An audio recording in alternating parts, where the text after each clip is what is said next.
வேட்பாளர் அன்புக்கும் மரியாதைக்கும் உரிய மருத்துவர் கார்த்திகேயன் அவர்களின் வேட்பாளர் அறிமுக கூட்டத்திற்கு வருகை தந்திருக்கக்கூடிய அத்தனை தாய் தமிழ் சொந்தங்களுக்கும் நாம் தமிழர் கட்சி சார்பாக வணக்கத்தை தெரிவித்துக் கொள்கின்றேன். இந்த பல்லாவரம் மண்ணில் வாழ்ந்த நம்முடைய தனித்தமிழ் வேந்தர் ஐயா மறைமலை அடிகளாரை நினைவு கூர்ந்து என்னுடைய பொதுக்கூட்ட உரையினை துவங்க இருக்கிறேன். அன்பார்ந்த தாய் தமிழ் சொந்தங்களே, நமக்கு பெரிய கேள்விகள் ஒன்றும் இல்லை. இருக்கக்கூடிய எல்லா மக்களும் நடக்கக்கூடிய அரசியலை பார்த்து தெளிந்துதான் இருப்பீங்க. அதில் நமக்கு இன்னைக்கு என்ன கேள்வி அப்படின்னா, ஒரு மனுஷன் மதுரையில் ஒரு கூட்டம் போட்டார், மாநாடு போட்டார். அதுல எல்லா தொகுதியிலும் நான் தான் வேட்பாளர்னாரு. இப்போ பார்த்தீங்க அப்படின்னா நமக்கு என்ன கேள்விதான், இந்த திருப்பரங்குன்றம் சட்டமன்ற தொகுதி வேட்பாளர் உங்கள் விஜய் எங்கப்பா இருக்கீங்க? எங்க இருந்தாலும் மேடைக்கு வாங்கப்பா, ஏதாவது பேசுங்க தங்கம், ஏதாவது பேசுங்க. திருப்பரங்குன்றம் சிக்கந்தர் மலையா முருகன் மலையான்னு சொல்லி ஒரு பெரிய சிக்கல் போயிட்டு இருக்கு. இது நீங்க என்ன மலை அப்படின்னு சொல்லிடு. அவருக்கு என்ன சிக்கல் அப்படின்னா, வாயில மென்டோஸ் போட்டாரு, வாய்க்கு போடும் பூட்டு. வாயை திறந்தா பிஜேபியை பேசி தாங்கணும், பேசினா அவர் மேல வழக்கு விடும். ஏன்? ஒரு தேர்தலை சந்திக்கல, மக்கள் பிரச்சனைய சந்திக்கல, மக்கள் கிட்ட போய் குறைகளை கேட்கல, போராட்ட களத்துக்கு வரல. ஆனா 50 பேரை கொண்டிருக்காரு தமிழ்நாட்டில் ஒரு அரசியல் கட்சி தலைவர். எவ்வளவு பெரிய சாதனை பாருங்க. ஆனாலும் மக்கள் விடலையே. விஜய பக்கத்துல இருந்து பாக்குற வாய்ப்பை என் மகன் வாங்கி கொடுத்துட்டான், அதனால என் மகன் செத்தாலும் பரவாயில்லை அப்படிங்கிற ஒரு தியாக தலைவிகள் எல்லாம் தமிழ்நாட்டில் நமக்கு அடையாளம் காட்டிய ஒரு அரசியல் கட்சி தலைவர் ஐயா விஜய் அவர்கள். பேசினா பிஜேபிக்கு வச்சுக்கிறோம், ஆனா கொள்கை எதிரி. நம்மளை பொறுத்த வரைக்கும் இது சிக்கந்தர் மலையா சிங்காரவேலரின் மலையா என்று குழப்பமே இல்லை. திருப்பரங்குன்ற மலை தமிழர்களின் மலை, தமிழர்களின் மலை. அது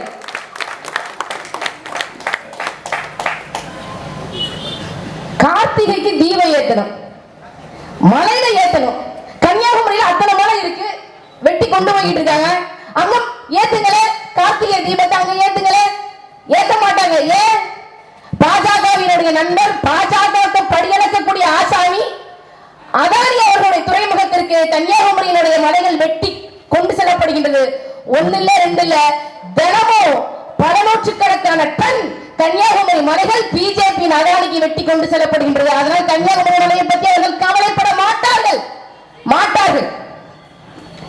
இதே பிஜேபி காரங்க கிட்ட, ஆர்எஸ்எஸ் காரங்க கிட்ட நம்ம கேட்கிற கேள்வி ஒண்ணுதான், சாமி முக்கியம் தானே, சாமி முக்கியம் தானே. நாம ஒண்ணு கேட்போம், வா வா இங்க இருக்கக்கூடிய இறை வழிபாட்டுல சமஸ்கிருதத்தை ஒழிப்போம், தூய தமிழ்ல தேவன் திருவாசகம் பாடுவோம், தேவன் திருவாசகம் பாடி கருவறையில பூஜிப்போம். வருவியா?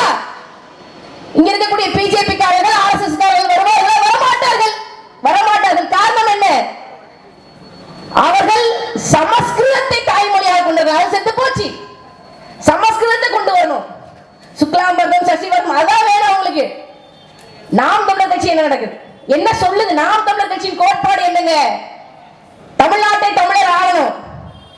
இங்க இருக்கக்கூடிய அத்தனை கோயில்கள்லையும் தமிழ் வழிபாட்டு மொழியாக இருக்கணும். தமிழ் ஆட்சி மொழியாக இருந்தால் மட்டும் பத்தாது, தமிழ் வழிபாட்டு மொழியாக வேணும். இங்க பல பேர் சொல்லுவாங்க, நாம் தமிழர் கட்சி பாஜக பீட்டி. நாங்க யாருக்கும் பீட்டியும் கிடையாது. நாங்கள் எங்களை ஈண்டெடுத்த எங்களுடைய தமிழீழ விடுதலை புலிகள், எங்கள் தேசிய தலைவர் மேதகவே பிரபாகரன் அவருடைய பீட்டி. அவர்கள் ஆயுதத்தை வைத்து போராடினார்கள், நாங்கள் அறிவாயத்தை வைத்து தமிழர்களுக்காக, தமிழரின் உரிமை மீட்சிக்காக நாங்கள் போராடி கொண்டிருக்கிறோம். கொண்டிருக்கின்றோம். யாராவது ஒருத்தர் இங்க இருக்கக்கூடிய இந்து சமய அறநிலையத்துறை அமைச்சர் மரியாதைக்குரிய அண்ணன் பி.கே. சேகர் பாபு, யாராவது ஒருத்தர் தமிழ்ல வழிபாடு தமிழ்ல குடமுழுக்கு நடக்குதா? இங்க நீதிமன்ற உத்தரவு இருக்கு, இருந்தாலும் தமிழ்ல குடமுழுக்கு நடக்காது. காரணம் என்ன? காரணம் என்ன? அவர்கள் சமஸ்கிருதத்தை வாழ வைப்பதற்காக வந்தவர்கள். அவர் தமிழர் என்று பேசுவாங்க. எங்கும் தமிழ், எதிலும் தமிழ் என்று ஆட்சிக்கு வருவார்கள், வந்தார்கள். வந்த பின்பு எங்கே தமிழ், எதிலே தமிழ் இருக்கிறது என்று கேட்க வைத்து விட்டார். நாங்க சொல்றோம், எங்கள் அண்ணன் செந்தமிழன் சீமான் அவர்களுடைய ஆட்சியில சிவன் கோயில்கள் இருக்கக்கூடிய கருவறைகளை கட்டாயம் ஒழிக்கும் தமிழ். எப்படி ஒழிக்கும்? புல்லாகி பூடாகி புழுவாகி மரமாகி பல்விருகமாகி பறவையாய் பாமாகி கல்லாகி மனிதராய் பேயாய் கணங்கராய் வல்லசுரராகி முனிவராய் தேவராய் செல்லார் என்ற இத்தாவர சங்கமத்துள் எல்லா பிழைப்பும் பிழைத்தேன் எம்பெருமான் மையே உன் பொன்னறிகளை கண்டு இன்று வீடு உச்சன் என்று மாணிக்க வாசகனார் எழுதிய தேவார பாடல் எல்லா சிவன் கோயிலையும் ஒழிக்கும். விஷ்ணு கோயில பல்லாயிரத்தாண்டு பல கோடி 100,000 ஒழிக்கும். சமஸ்கிருதம் எங்க போகும்? எங்கிருந்து வந்ததோ அதே இடத்துக்கு போகும். அது எங்கிருந்து வந்தது? வடநாட்டில் இருக்கக்கூடிய சமாதியில இருந்து வந்தது. வடநாட்டுக்கு இந்த சமஸ்கிருதம் அனுப்பி வைப்போம். இதை பேசுவார்களா? பேசுவார்களா? எங்களை பிடிஎம் என்று சொல்லுவாங்க. நாம் தமிழர் கட்சிக்கு வாக்களிச்ச 2021 தேர்தலில் திமுக வென்றது எப்படி? நாங்கள் வந்தால் இதை செய்வோம் அதை செய்வோம் என்று சொல்லி வரவில்லை. நாம் தமிழர் கட்சிக்கு வாக்களித்து விடாதீர்கள், பாஜக உள்ள வந்துரும். பாஜக எங்க இருக்கு? பாஜக எங்க இருக்கு? யோசிச்சு பாருங்க, யோசிச்சு பாருங்க. டிசம்பர் 6 என்ன நாள்? புரட்சியாளர் அண்ணல் அம்பேத்கர் அவருடைய நினைவு நாள். அதை தாண்டி அது என்ன நாளாக என்று நினைவு கூறப்படுகிறது? இங்க இருக்கக்கூடிய திமுக பதாகை எல்லாம் பார்த்தேன். இஸ்லாமிய சொந்தங்கள், இங்க இருக்கக்கூடிய சிறுபான்மையினர் சொல்லுவாங்க, சிறுபான்மையினருடைய வாக்குகள் தொடர்ச்சியாக 30-35 ஆண்டுகளாக காங்கிரஸ் கூட்டணி தான் போகுது. காரணம் என்ன? 1992ஆம் ஆண்டு டிசம்பர் 6ஆம் தேதி நடந்த பாபர் மசூதி இடிப்பு. பாபர் மசூதியை இடித்தது RSS சங்பரிவார கும்பல் தான். அதில் மாற்று கருத்தே இல்லை. அதுக்கு வித்திட்டது யார்? அதுக்கு வித்திட்டது யார்? பாபர் மசூதியை இடித்து விடலாம், இஸ்லாமியர்களின் வழிபாட்டு தலங்களாக இருக்கக்கூடிய இடங்களை நாம் இடித்து விடலாம் அப்படிங்கிற ஒரு நம்பிக்கையை, ஒரு வெறிய RSS சங்பரிவார கும்பலுக்கு கொடுத்தது யாரு? யாரு? இந்த காங்கிரஸ் கட்சிக்காரங்க தான். இந்த காங்கிரஸ் கட்சிக்காரங்க தான். 1984 இந்திரா காந்தி அம்மையார் அவர்கள் சுட்டுக் கொல்லப்படுறாங்க.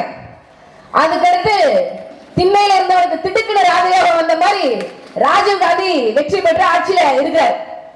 அதுக்கப்புறம் உங்க எல்லாத்துக்கும் தெரியும், தூர்தர்ஷன்ங்கிற ஒரு தொலைக்காட்சி இருந்தது, ஒரு சேனல் இருந்தது, மத்திய அரசாங்கத்தினுடைய தொலைக்காட்சி. அது அந்த டிவியில வார வாரம் ஞாயிற்றுக்கிழமை ராமாயணத்தை ஒளிபரப்பியது யாரு? ராமாயணம் என்கின்ற இந்த இதிகாசத்தை உண்மையை நம்ப வச்சது யார் தெரியுமா? இந்த இஸ்லாமியர்கள் வட்டம் வாக்களிக்கக்கூடிய இந்த காங்கிரஸ் கட்சி தான். இந்த காங்கிரஸ் கட்சி தான். காங்கிரஸ் கட்சியினுடைய அன்றைய பிரதமராக இருந்த ராஜீவ் காந்தி ராமாயணத்தை அத்தனை இஸ்லாமியர்களுக்கு போட்டு காட்டுங்கள் என்று சொல்லி அரசு செலவுல ராமாயணம் என்கின்ற ஒரு தொலைக்காட்சி தொடரை எடுத்தது இந்த இஸ்லாமியர்கள் வாக்களித்துக் கொண்டிருக்கிறார்களே இந்த காங்கிரஸ் கட்சி தான் வந்தது. ஒவ்வொரு ஞாயிற்றுக்கிழமையும் ஒட்டுமொத்த தேசமும் ராமாயணத்தை பார்க்க குளிச்சு கோயிலுக்கு போற மாதிரி உட்கார்ந்து ராமாயணத்தை நம்பினார்கள். அது இதிகாசம். இதிகாசம். ராமன் பிறந்ததாகவோ ராமன் ஆட்சி செய்ததாகவோ எங்கேயும் வரலாறு இல்ல, வரலாறு இல்ல. அது ஒரு இதிகாசம். அதுக்காக இந்த நாட்டின் ஜனநாயகம், இந்திய நாட்டின் மதச்சார்பின்மை குழி தோண்டி புதைக்கப்பட்ட நாள் இந்த டிசம்பர் 6 1992ஆம் ஆண்டு. காரணம் என்ன?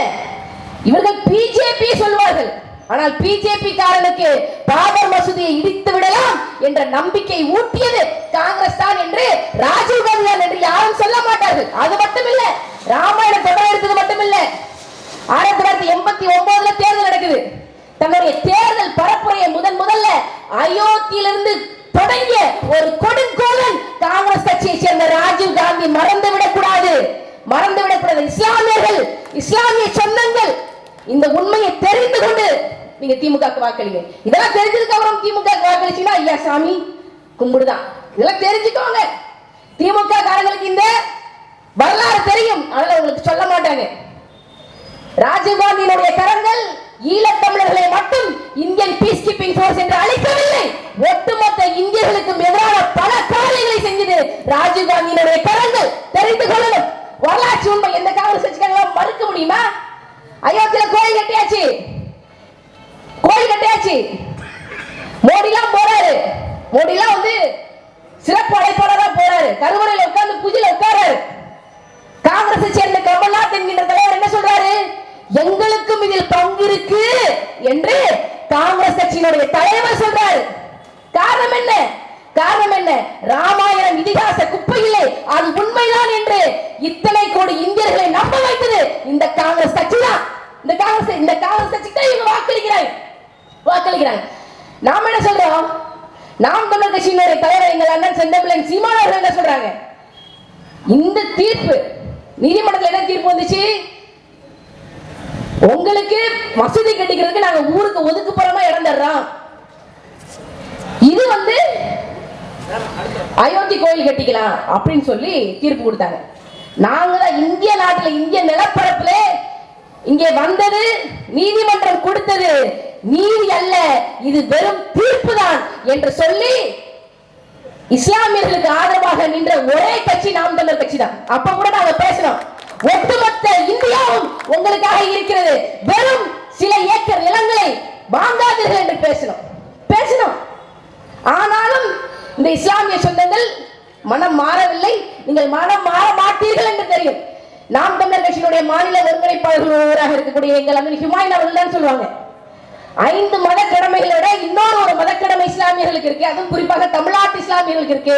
அது ஒண்ணுதான் கருணாநிதிக்கு வாக்களிப்பது.